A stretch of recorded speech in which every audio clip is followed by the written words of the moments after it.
Hello ladies and gentlemen and movie lovers of all kind, and welcome back to the channel. As always, I am your host, Brett Murphy, and for today's video it is going to be another cinema showdown, and it is going to be Kratos versus Thanos. Yes, ladies and gentlemen, we have finally landed on the Ghost of Sparta versus the Mad Titan. This is one I've wanted to do for such a long time, and I am so happy to finally be presenting it to you. As always with these character battles, I would first like to note that this video will be focusing on determining who would win in a fight, and who is the better character. As well, if you do enjoy these cinema showdowns or versus styled videos, I have an entire playlist dedicated to all the ones I have done over the years. So definitely check that out, and I am sure you will find something you like. And so, without further ado, let's hop right into things. Round 1. Abilities. Well, for Kratos, this is quite the lengthy list, and I'm just going to try to gun through it as quick as possible because there's quite a bit to cover. Firstly, before mentioning any of his godlike abilities, I would like to note that Kratos trained his entire life with the Spartans, and was eventually promoted all the way to general and commander of his own army. And that right there just shows you how deadly this man's skills are and how unmatched his bloodlust is. But from there, his story continues to unfold with the ever-expanding God of War games and lore.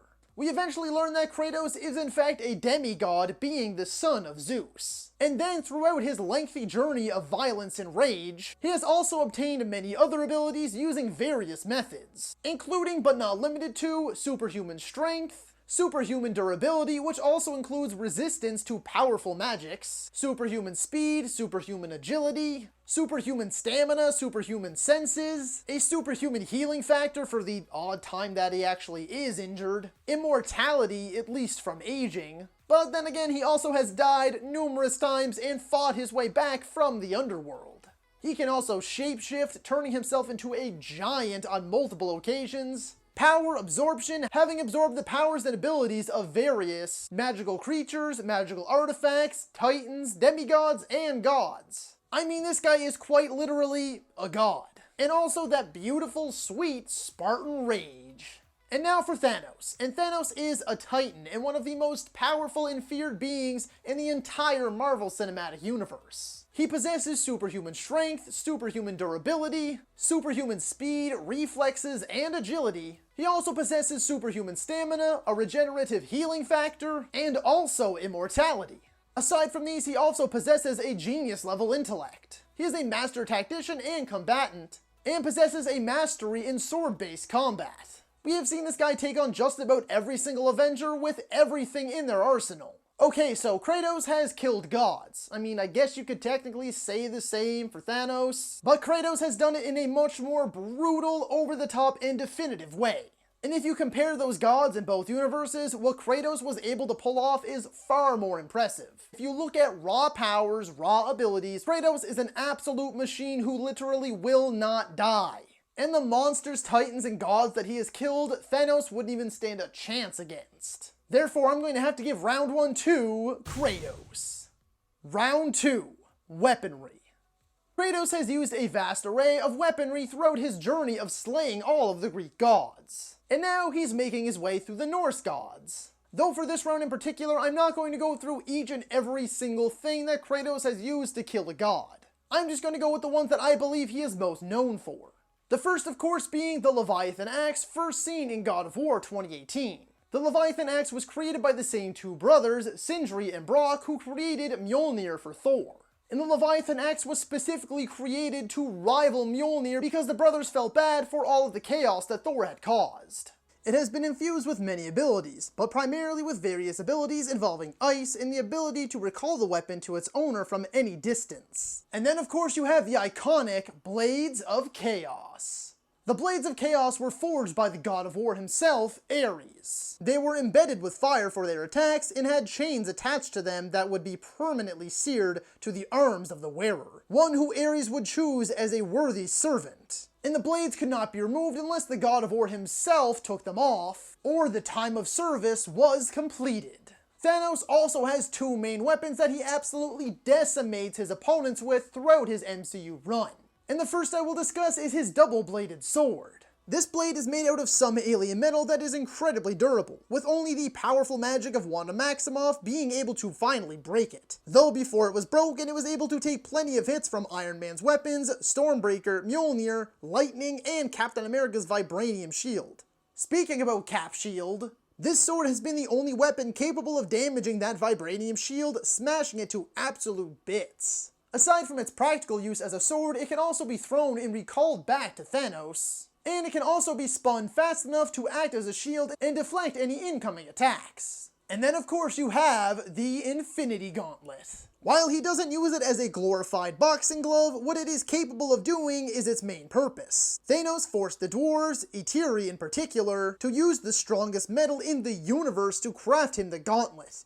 A gauntlet that would be capable of harnessing the power of the 6 Infinity Stones. These 6 stones are capable of controlling everything in the known universe. There is the Power Stone, Space Stone, Reality Stone, Soul Stone, Time Stone, and Mind Stone. Thanos, with the help of the Gauntlet and these stones, is capable of doing just about anything he wants to, including but not limited to wiping out half of all life in the universe. While the Blades of Chaos and the Leviathan Axe are iconic and completely badass, the Infinity Gauntlet in theory is unstoppable. Round 2 is going to go to Thanos. Round 3, Motivation. Kratos once again is a complicated character and thus has a good chunk of motivations to cover. One could say it all started off with the kidnapping of his younger brother by Athena and Ares. Or it could be his thirst for killing all of the barbarians in Greece that led him to making the deal with Ares, which really did kick off the events for the games. But most appropriately and commonly referred to is the death of his wife and daughter. While under the service of Ares, the god of war Kratos is manipulated into killing his own wife and daughter. Following this realization, he snaps out of the control, and what do you think he does? Goes on an exquisitely gory path of vengeance. While his motivation for the 2018 game is to spread his second deceased wife's ashes in her place of choosing, with his son Atreus alongside him for the journey. Thanos was born on Titan as a Titan, a powerful godlike being. He unconditionally loved his people. But his planet was on the brink of overpopulation, which would inevitably lead to the catastrophic collapse of it. Thanos was desperate to do anything to save them, and thus came up with a plan that he suggested to his superiors. A plan to wipe out half of the planet's population at complete random to save the other half from starvation and death. His superiors found this to be far too drastic and exiled him from the planet for just even suggesting it.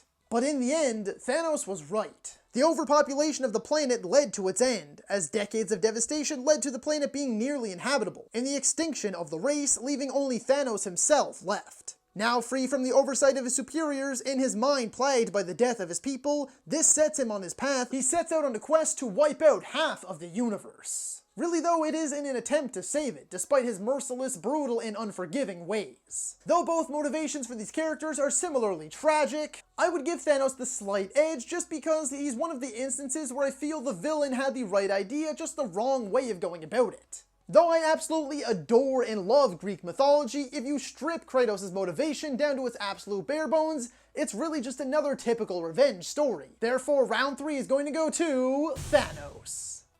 Round 4, the journey so far. Kratos' journey so far is one covered in an absolute abundance of blood, guts, gore, and lore. We already covered Kratos losing his younger brother to Athena and Ares, his then rise through the ranks of the Spartan army, his defeat at the hands of the barbarian king, which subsequently led to his swearing allegiance to Ares, where he is then gifted the Blades of Chaos and numerous other abilities. Ares then manipulates Kratos into killing his own family, for which Kratos turns around and exacts his revenge and kills Ares. From that point on, there is a lot to cover. With various times, Kratos flips back and forth between trusting and mistrusting certain gods and titans, slaying and or receiving aid from certain gods and titans, all of which culminates in Kratos killing both the last god, his father Zeus, and the last titan, Gaia. There is a lot more to that story, of course, than I covered here. Again, this is a massive story that covers 3 mainline titles and 3 prequel games. Though he survives his final look into the eyes of death, and we catch up with him sometime down the road, now with a young son, Atreus, and sadly another deceased wife. From there, we go into the 2018 game, which sees him and his son set out to spread the ashes of their wife and mother and try and mend whatever relationship they had to begin with. But of course, his past catches up with him, and the Norse gods want a piece of that action. When we saw him last, he'd already defeated a couple gods from Norse mythology and pissed off the rest. Thanos' journey throughout the MCU so far has been a fairly simple and much more streamlined one. The first appearance of this big purple baddie, who is not Grimace, was in the end credits scene of the Avengers in 2012. From that point on, we know that Thanos was behind the scenes pulling most of the strings leading up to the moment he takes the hunt for the Infinity Stones into his own hands at the end of Avengers Age of Ultron. He uses Loki to attack New York, and he uses Ronan the Accuser to hunt down some of the stones for him. But after Loki fails him and Ronan betrays him, Thanos takes to tracking down the Infinity Stones himself. Of course, this puts him on various collision courses with Marvel's greatest heroes. And as we all know, Thanos completes his mission. He collects all 6 Infinity Stones, he manages to snap his fingers and dust half of all life in the universe. From there, Thanos settles on a farm in a distant planet and destroys the stones so that what is done cannot be undone. He is eventually tracked down by the remaining Avengers and they relieve his body of his head.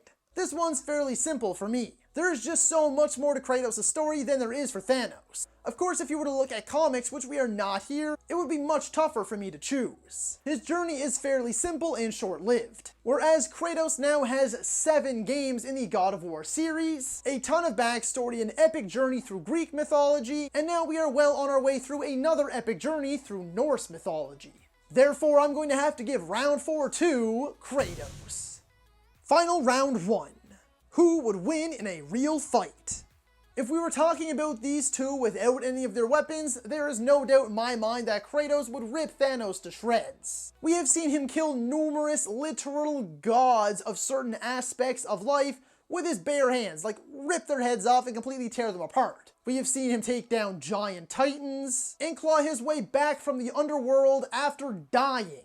While Thanos does possess a genius-level intellect and is a master combatant and tactician, he in no way, shape, or form can come even close to matching Kratos' ferocity, brutal and merciless ways, and sheer will to survive until he completes his mission. If the weapons were included, I think it would be a bit more interesting. If Thanos had a fully equipped Infinity Gauntlet, he should realistically be able to just snap his fingers and Kratos is gone. But the thing is, he barely actually used the Infinity Gauntlet in the MCU movies for those means. And the one time he did use all 6 Infinity Stones to try and stop Stormbreaker, Stormbreaker just blew right through it and smashed him in the chest. Then you gotta wonder, could the Leviathan axe technically break through the powers of the Infinity Gauntlet? Regardless, it's hard to tell because I really don't feel like we've seen the Infinity Gauntlet used to its full capacity. But from what we've seen with the Infinity Gauntlet, without the Infinity Gauntlet, I'm willing to bet that Kratos absolutely rips Thanos to shreds, probably with relative ease. Therefore, I'm going to have to give the final round part 1 for who would win a real fight to Kratos. Final round 2. Who is the better character? Thanos is the rare occasion where the villain is so good you're almost actually kind of rooting for him. Again, it's one of those instances where he has the right idea but the wrong way of going about it. His tragic backstory actually makes you understand why he is doing what he is doing. He doesn't want to see other planets suffer the same fate that his had. But again, his brutal and merciless ways that he uses to go about these means is what makes him the villain. Infinity War is very much so Thanos' movie, and Josh Brolin gives a brilliant, unforgettable performance, which has made Thanos one of the most iconic villains already in cinema history. But let's face it, Kratos' journey is unmatched. His backstory is equally as tragic, if not more so, because he killed his own wife and daughter because he was manipulated into doing so.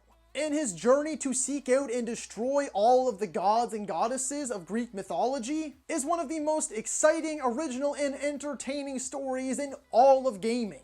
Again, it's the journey here that really sort of wins it. Yes, I do think that Thanos' motivation is stronger. Thanos' journey throughout the MCU was fairly short-lived, and the only time that he really took center stage was during one movie, where we got 7 games focusing just on Kratos' journey. It's creative, it's unique, it's completely magnificent. And Kratos himself is the centerpiece to all of these stories. Therefore, I'm going to have to give the final round part 2 as to who is the better character, also to Kratos.